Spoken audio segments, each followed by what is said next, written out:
ya ine Herbert Gada amene ndili bishop wapanda mpingo wapano pa Mibawa Television ndikulandani manja apo ine program yakuunika imene imafumira pano pa wireless yakanema ya Mibawa muzinda wa Blantyre ndipo ndi chimwemwe nanga kudziwitsani kuna kuti no awa ampingo ochero kuti Headstone Prophetic Ministry International amene madziwa kuna kuti anali kupempherera uko akuti Robins kwakameza uko adasamuka tsopano abwera ku nyumba yawo imene akupempherera nyumba yaikulu imene amanga idakali nkati kumangabe iwowa kumene kwa ndithu ndikuchapima Heights kumene akupempherera iwowa ndiye ndapeza ndithu ambuye Overton Makuta amene no akuti apereke uthenga wa tsiku la lero lino uchera kuti kuopsa kwa chauta wena inu mangonditengera chauta mpandede koma timve ndithu kodi kuopsa kwa chauta nkotani kuchokera pa Genesis chapter 18 ndima verse wena amene iwowa mbuye wachingawa kumene kuna kuti atipatse ndikupemphani khani tengani mabaibulo wanu kuna kuti zimene aziwerengazo tiziyenderana nawo limodzi.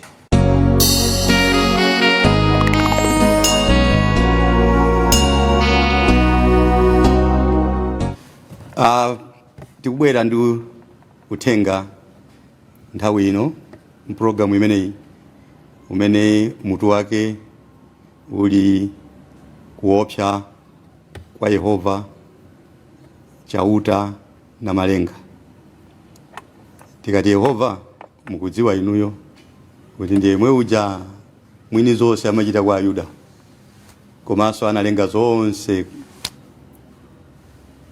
ndi mzimu osaoneka ndi mzimu wamphamvu zonse opezeka pena paliponse ndi akafuna kuti aonekere kwa anthu athandize anthu kapena ayankhe pemphero la munthu amagwiritsa ntchito munthu kulowa muthupi la munthu nzanu popeza ndi mzimu yonse simungamuone chauta palibe amene anaonapo palibe amene angaonepo lero palibe amene azaonapo achauta a Yehova chifukwa ndi mzimu koma akafuna kuti aonekere pakati pa anthu amasankha thupi la munthu ndikulowa mmenemo ndikumamugwiritsa ntchito munthu kuonena kuti nthawi ina iliyonse pamene Yehova afuna kugwira ntchito pakati pa anthu chauta na malenga amenewo afuna kugwira ntchito pakati pa anthu amasankha munthu nzawo ndiye kubwera tu kwa ambuye kumeneko ambuye akafuna kubwera pakati pa anthu amabwera muthupi la munthu nzanu chifukwa iwo ndi mzimu ndiye ndimanena apa pakuti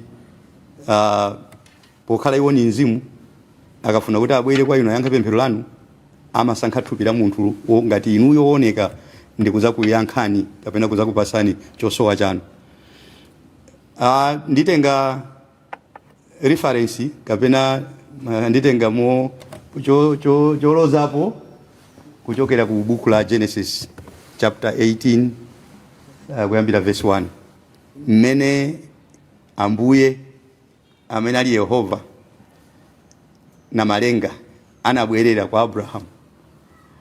Ndimafuna muone izi mmene mtundu wa Israeli palibepo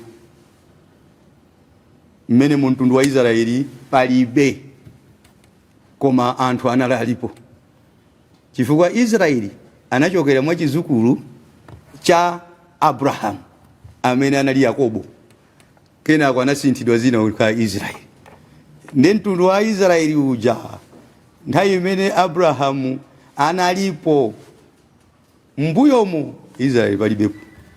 Musaiwale ku Genesis 12 ndi pamene chauta anayankhulana ndi Abraham mmenemo asali mu Yuda mtundu wa Yuda kulibe koma mitundu ina ilipo. Abraham anali ochokera ku Uru kwa Kaladio,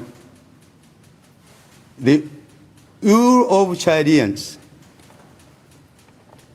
Nthawi imene Israeli kulibe Ayuda kulibe ndi kumeneko nkumenana yankhulidwa kuti choka pakati pa abale ako choka pakati pa makolo ako upite ku dziko limene ndizakuonesa ndi dziko lake anali Mamre chigwa cha Mamre ndikumenana kakhazikika kumeneko.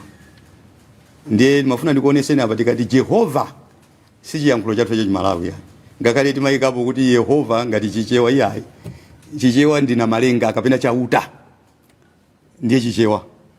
Jehova ndi chiyankhulo cha Ayuda muchichewa mulibe Yehova, muchichewa muli chauta. Ndi chimene timafuationa pano pakuti tikamayankhula zinthu tizizo chimene tikuyankhula. Ndiye Genesis 18 kuyambira 1 tizifulumira chifukwa cha nthawi, tizipita hapo ndi hapo. And the Lord appeared unto him in the plains of Mamre. 18 amene. Koma 12 akumuyankhula Abrahamu ali ndi abambo ake Atera ku Uru wako Akaladia asanabwere ku Mamre. Ndiye kumaja ku Uru kuja anangomva liwu lokhala munthu wamamuna, koma munthu yosanamuone. Anangomva liwu lokhala munthu wamamuna Abraham, amene jali Abraham osati Abraham, anali Abraham. Choka pakati pa abale ako ndi makolo ako ndi kupitisa ku dziko limene ineyo ndizakusonyeza. Liwu lokha basi koma la munthu wamamuna. Ndi Abrahamu anaziwa kuti liwu ilili sila nkhumba, liwu ilili sila ng'ombe, liwu ilili sila mbalame, liwu ilili sila mkango, koma munthu. Koma munthuyo siti kumuona. Ndeni mafuna muone pamene kuti chautatu Yehova tu ndi munthu wamamuna. Yehova chauta ndi munthu wamamuna, mutengere liwu lake. Mukangomva liwu limenelo mmaziwa kuti liwu ilili la munthu wamamuna ili. Ngakhale munthu yopalibepo. Liwu ilili ndi la mkazi koma ndi munthu. Nde Abrahamu anamva liwu la munthu likumuuza kuti choka pakati pa abale ako ndi ineyo Ambuye. Ndi pamene Abrahamu anayamba kumakhala ndi malingaliro kuti kani chauta ndi munthu eti wamamuna eti, motengera liwu lija kani ndi munthu wamamuna eti. Ndi anayamba kumvera liwu, koma anali ni njala. Ndifuna njala imeneyo lero ibwerenso mwa inu amene mukutionera. Ibwere mwa inu njala yofuna kumuona uja kukuyankhulani uja, chifukwa ndi munthu. Koma njala imeneyo mulibe, simupemphera kuti liwu ili mulione ndi maso likuyenda ndi mapazi. Ndiyo pasani zisanzo m'Baibulo. Ndiye ku Genesis 12 Abrahamu atamvera anayamba kuyenda, ndipo anakhala ni njala kumapemphera kuti Ambuye ine ndifuna ndikuone ndifa ndikuzoa kuti ndinu munthu wamamuna. Amapemphera mu mtima mwake. Inu simupemphera lero, mmangofulumira kutsutsa sizingatheke koma kwafusa kuti kodi inu mukuziwa? Hayi sindikuziwa, ndinangomva. Timafuna kuti paza Mulungu mukhale ndi umboni, musangothamangira kuvomereza kapena kutsutsa, koma mukhale ndi umboni, mukhale osimikizika kuti ndi chomwechi, musanatsutse kapena musanavomereze. Mukundimva pamene ndikuyankhula motero? Ndiye apopo pa 1 chapter 14 ndizingokuwuzani muziwerenga, mukawerenge chapter 14. Pemphero lake la Abrahamu linayankhidwa limene amanena kuti ndikuoneni chifukwa ndikuzoa kuti ndinu munthu ndithu wamamuna. Linayankhidwa pa Genesis 14 pamene anakumana ndi Melkizedeki, mfumu ya mtendere, mfumu ya Salem, the king of Salem. Melkizedeki, the one without father, without mother, amene analibe bambo, anali ndibe mai. Ndi amene yoni ndani? Opanda bambo, opanda mai ndi ndani? Anali chauta Yehova uja amene anamuyankhula ku Genesis 12 uja. Panopa mafuna nonso pano kuti amuone. Ndiye akuti nthawi imene yoyo akuchokera ku nkhondo Abraham, nthawi imene Jason ndi Abraham akuchokera ku nkhondo akamenyana ndi mafumu aku Sodomu, mafumu akumene koko atapita kukathira nkhondo, atakamulandisa Loti mbale wake pamene anagwidwa ndi mafumu. Ndipo bwerako sopano atapambana kumene kujendanya matake umugwirira ntchito pa njira, pamene anakumana ndi mamuna amene atayima. Nde anamuyankhula Abrahamu. Ndi Abrahamu anaziwa kuti mamuna uja ndi uyu chifukwa cha liwu lija. The voice was so familiar to Abraham. You have to be the voice of the Lord has to be familiar with you, and you have to be familiar with the voice of the Lord. Muli ziwe liwu la Ambuye, kuti liwu limenelo ngakhale litatuluka potani muzaziwa kuti Ambuye aja ndi ameneyo. Ndi Abrahamu liwu analiziwa. Ndi ngakhale linatuluka mwa mwamuna amene anamuona anaipa pa njira, anadziwa kuti liwu lija ndi limeneli. Tikubwera kumene kuti zanenanso nthawi ya Mose tu akanakhala kuti ndi inu masiku alero munakaphonya kutumidwa kwake. Chifukwa liwu limene amaliziwa lija analimva likutuluka pa chisamba. Pamene mbuzi zinadyapo, ng'ombe zinadyapo, nkhosa zinadya pamenepo. Iye moyo anadyesanso pamenepo. Koma liwu lija, it was a familiar voice to him. He couldn't make any mistake on that voice. Sakanatha kulakwisa pa liwu limenelo chifukwa analizolowera. Nde apo muzikawerenga muzilemba Genesis 14 ndi pamene anakumana ndi mwamuna amene anena kuti inazichita introduce kapena anazilengezera kwa Abraham kuti ineyo ndi Melkizedeki, ndilibe mayi ndilibe bambo, ndine mfumu ya Salemu. Moti nkhondo imene wapambana kuja siwe, ndine amene ndakupambanisa, ndamenya ndine. Ndi akuti Abraham anatenga zopereka zake ndi kupereka kwa munthu uja. Munthu uja analandira. Atalandira anasowa. Anapita nazo kuti? Ng'ombe, mbuzi, anapita nazo kuti?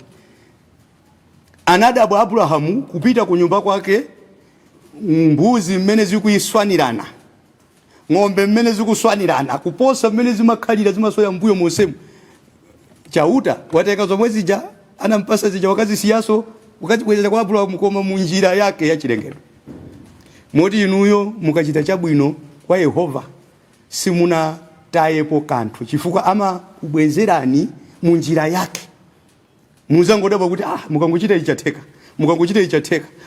ichatheka, ali ndi njira zake pamene amachulukisira madaliso kwa anthu amene akumuchitira zabwino. Ndiye pa 14 ndi pamene posopano pamene Abrahamu anati kani mamuna uja ndi amene. Kwa iye sopano chinatambasulika choti Yehova ndi munthu wa mamuna ndipo amaoneka chonchi. Kodi lero mungatero lingakhale pemphero lanu kuti Ambuye ndikuoneni.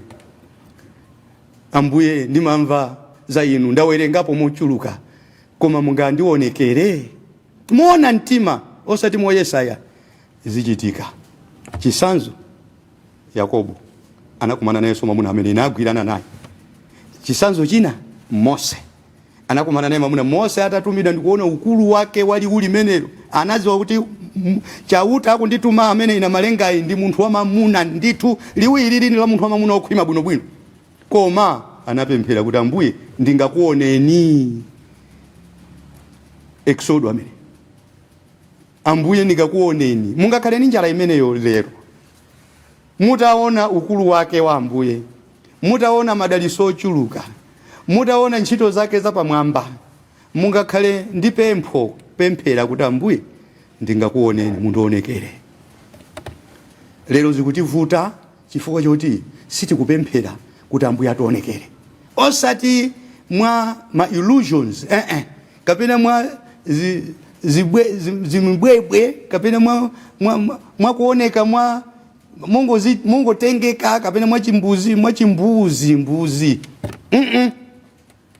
Koma aoneke ndithu in reality. Kwanza tuso amaoneka choncho. Nde Mose atapempha anamuza kuti pita pakuti. Ndifuna ndiduse pamenepo ukandiona. Mose anapita ukakhala pamene paja. Ndiye chauta na malenga Yehova anadusa pamenepo. Akudusa Mose ananena kuti chauta anatenga zanja lake ndi kumugwira kumaso Mose. Zanja la zala 5. Ndiye zanja la zala 5 ndi landani munthu. Sonyeza kuti chauta munthu ndithu. Chimakhala chibwana chabe ena akamanena kuti Mulungu si munthu. Mulungu si munthu. Inuyo mwakhala munthu chifukwa chani anakulengani nda.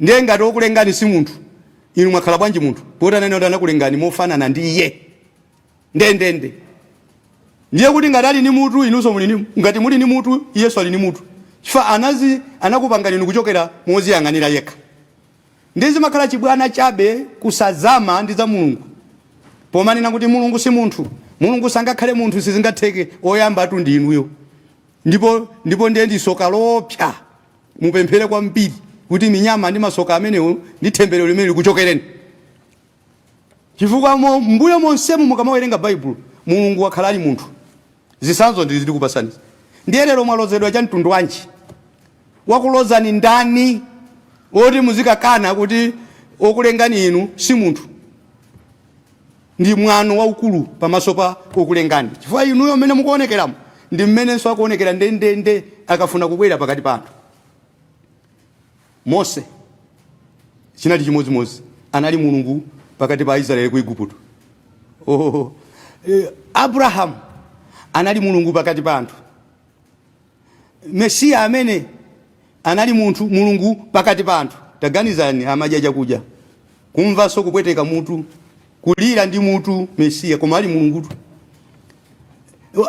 onse ngakhale aneneri amene kodi ananena tu m'Baibulo kuti kodi amene mawu a Mulungu anabwera kwa iwo ndi kutumidwa pakati pa anthu sanatchedwe milungu kodi mawu a Mulungu anthu amene mawu a Mulungu anabwera kwa iwo ndi kupita nawo mawu a Mulungu aja kwa anthu sanatchedwe milungu ndiyena tozimakhala zomvetsa chisoni ndi zoliriza ndi zodabwisa poona kuti munthu wafika pozikana yekha pokananso omulenga mukawerenge ku Genesis 1:2 anakulengani inuyo ndikupangani chifanizo chake mofanana ndi iye moti mmene mukuonera mukuonera mmene mulili chonchi ndi mmene Ambuye amaonekera akabwera pakati pa anthu amakhala munthu pakati pano ndiye ndakupasani zisanzo zimene ndimwe changu ndiye kubwererano mupiteso ku Genesis 17 ndi pamenenso Abraham anakumananso ndi kawiriso ndi munthu ndi mulengi uja liulijanso lili muthupi la munthu akuyenda ndi mapazi 17 pamene amamulonjeza mamudalisa ndiye tikubwera takhazika kwambiri pa Genesis 18 apa kuopsa kwa chauta na malenga mwaona mmene kuopsa kwake ndi chani akafuna kuonekera amakhala munthu kuopsa kwake ndi pamenepo chifani pamene ungathe kumtukwana ndi pamene ungathe kumunyoza ndi pamene ungathe kukhale kummenya khofi limene yokumaona ngati kumenya munthu ndi pamene ungathe kumsemera nkhani zaboza kumaona ngati ukuchita ni munthu ali mulengi mkati mkuopsa kwake kuli pamene akazibisa mkati mwa munthu ndi kukhala munthu oyenda okudya chakudya ngozi kudziko ndizijana nena kuti ndizanena ine kuti unandiona ndili kundende unandiveka ine unandipasa chakudya kodi amakhala kundende ndi ndani tingotenga ndende zathu za kumaula kuchichiri kuti amapita kondani si anthunso ngati inu nomwe ndi akuti muzafusa kuti Ambuye ndiliti ndi analina kuti inetu ndinali wakuti ndinali mwa iyeyo nditu chauta wabwerapo inu pakhomo panu kumuthamangisa mwapemphera inu kuphiri kusala kudya yankho lanu ndikubwera ndikulikana kumayembekezera kuti zibwera mwa mtundu wina mwa mmene mukuganizira Ambuye sangachita mmene mukuganizira Ambuye samachita chifuniro cha munthu Ambuye amachita chifuniro chawo moti inu chimene muzichita pano mukakhulupirira mungonena kuti Ambuye chifuniro chanu kapena kufuna kwanu kuzichitidwa mwa ine mukatero mudzakhulupirira mophweka ndipo zizakuchitikirani mophweka ndikupasani zisanzo zimenezo Yakobo atagwirana ndi munthu uja nazindikira kuti uyu si munthu wamba ndi mulengi ndi chauta ndi Mulungu ananena kuti sindikusiyani mpaka mutandidalisa anaziwa kodi inu muni ndikudziwa lero muni ndikudziwa kumeneku muni ndi chidziwiso cha Mulungu choti mutha kumadziwa kuti apa zimene zilili apa ndi chauta musana tukwane musana nyoze musana lalate musana yankhule zoyipa kodi mungafunika chidziwiso kwa Ambuye akusegulireni maso anu chifukwa muzatukwana thandizo lanu lomwe muzanyoza thandizo lanu lomwe Ayuda anapanga chimodzimodzi atalira kwa nthawi yayitali. Mesiya bwerani, Mesiya bwerani, tavutika ife, mutituluse muchipsinjo mu ukapolo umenewo. Mesiya kubwera ndi kumukanaso, kunkhomera pa mtanda kunlavulira kumvula maliseche, kulavulira ndi kuvula maliseche thandizo lawo lomwe limene akhala kulizunzikira kwa zaka.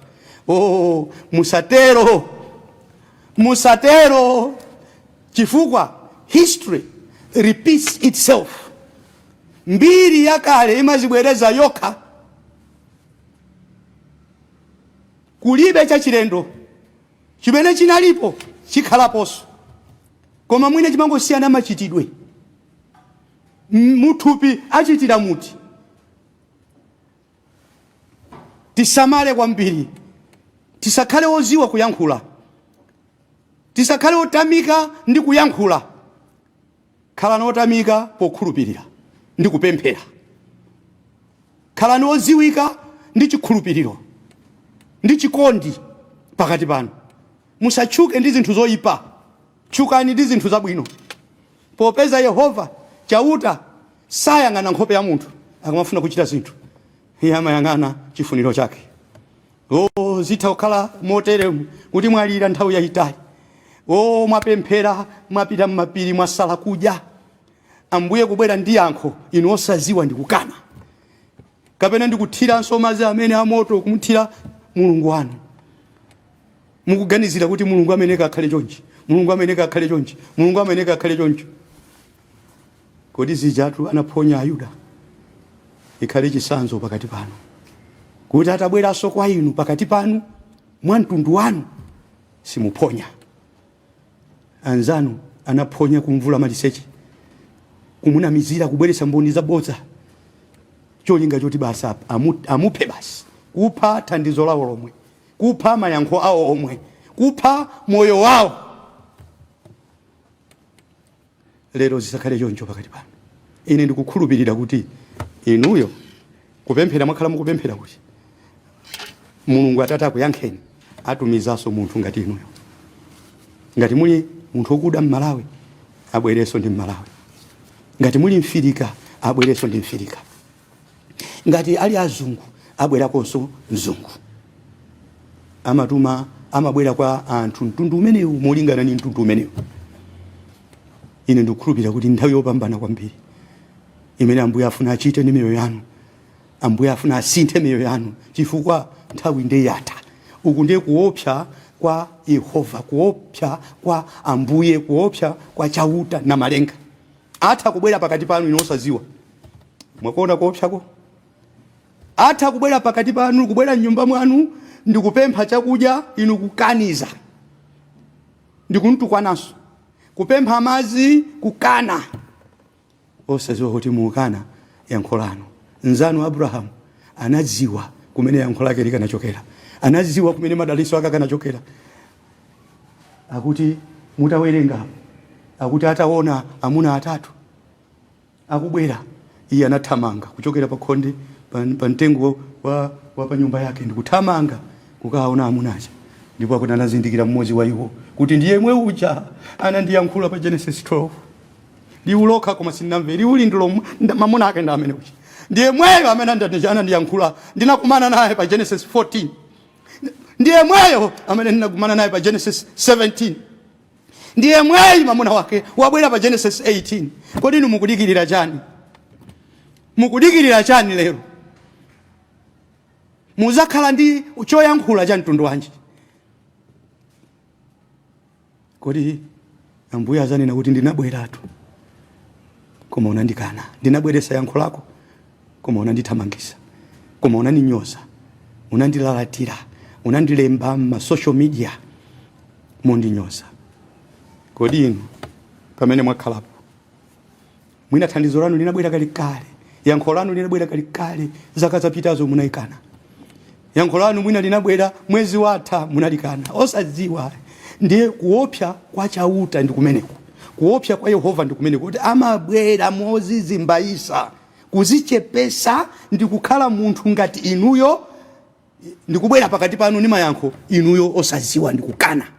Kuopsa kwake kwa chauta, the awesomeness of Jehovah, the awesomeness of the Lord, the awesomeness of the Creator. Alipo wina amene akuti Ambuye mwayankhula ni moyo wanga, ndine amene mwandichitira zo mwayankha mafunso amene ndinali nawo, ndakhala ndikupemphera ine kwa nthawi koma lero umatsegula maso anga. Alipo wina amene anganena kuti Ambuye mundikhululukire, sinnachite bwino mmoyo mwanga. Is there someone who can say, Lord, forgive me, I haven't done right in my life? But once more, like Samson, once more, Lord, I'll never let you down. Koma munga kalenga ti Samsoni amene ananena kuti Ambuye kamozinso ndachitisa manyazi, ndakuchitisani manyazi, ndalephera pamaso panu, ndatukwanisa inuyo chauta chifukwa cha kulephera kwanga. Koma Ambuye kamozinso mundilole ndife nawo Afilisitiwa, ndibwezere basi. Munga kwiye lero, munga mukwire Satana mene wakhala kuchitisani zoyipa zonsezija, munga mukwire lero ngati Samsoni kuti kaya kufa bola ndife m'manja mwa Mulungu, kaya kufa bola ndifere m'manja mwa Mulungu.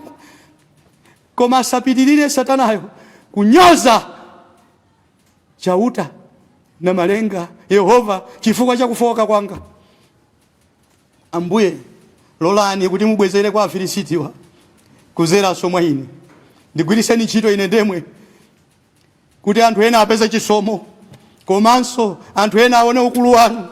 Inu nomwe inu mwakhala mukulepherana, inu nomwe inu mwakhala mukuchimwano, inu nomwe inu mwakhala mukufoka inu. Ambuye ali nanu cholinga. Nchifukwa chani muli ni moyo kufika lero? Mukanatha kufa kalekale. Taganizani inu mwamulakwira Mulungu kangati, mwamufokesa mwamuchimwira Mulungu kangati, mwanyozesa Mulungu kangati chifukwa cha ntchito zanu. Koma khala kukupasani mpweya kumapuma, sikuti inu inopambana naye. Ambuye anakusungani ndi cholinga kuti siku lina azasinthe moyo wanu. Ndiye ndikukhulupirira kuti siku limene ndi lero. Ananena kuti mukamva mawu ake lero, m'Baibulo ananena kuti mukamva mawu ake lero musaumise mtima wanu. Ndikukhulupirira kuti mwamva lero. Ndi angati amene muli pakuti mwayankhula ni moyo wanga. Ambuye ndithandizeni ndiyambenso mwasopano. Ndikaziyang'ana pandekha palibe chabwino chimene ndachitapo, palibe nyasi zokha. Koma muli kulira mkati mwanga, muli kukhumba nditachita bwino. Ndikumbukireni Ambuye paliponse pamene mulipo, kaya mutha kukweza manja, kaya mutha kugwada, kaya mutha kugwa pansi chafufumimba kutanthauza kulambira. Tipitiriza Genesis 18 ndi nkhani yathu imene tikupitako. Ngati mulipo, kaya mukuyendesa galimoto, kaya muli nyumba mwanu mukuonera TV, kaya muli pena paliponse, koma ngati mwakhuzidwa, gonjani. Kuyimika manja kumasonyeza kugonja, kugwada kumasonyeza kulemekeza ndi kugonja, koma kuziyalanso pansi chafufumimba kumatanthauza kugonja ndi kupembesa. Alipo wina akuti Ambuye programu imeneyi mwandithandiza kwambiri. Taonani awo, taonani awo, taonani awo, taonani awo, kulikulira mozimvera chisoni, kulikulira mopempha. Kuti Ambuye mundipasenso mpata wina ngati Samson kamozinso. Ambuye amve kulira kwanu, komanso asinthe nyengo zanu, komanso asinthe mtima wanu, nayika mu chikondi chake kuti kuyambira lero anthu aone kusintha pa moyo wanu. Popeza zochitika kunja zimachokera mkati. Moyo umene uli mkati wa Mulungu wachauta wana malenga uyambe kuonekera kunja. Mafuta ankhunda sapangidwa kunthenga za kunja, amachokera mkati ndi kumafalikira kunthenga. Chauta na malenga Yehova mwini zonse Ambuye akukhululukireni nayamba nanunso. Ngati mmadwala landirani machiritso anu, kaya panali zopsinja za mtundu wanji Ambuye akuchosereni zimenezo, ndipo moyo wanu upepuke, ndipo muyambe kuchitira umboni kuti Ambuye ndi wa moyo. Over.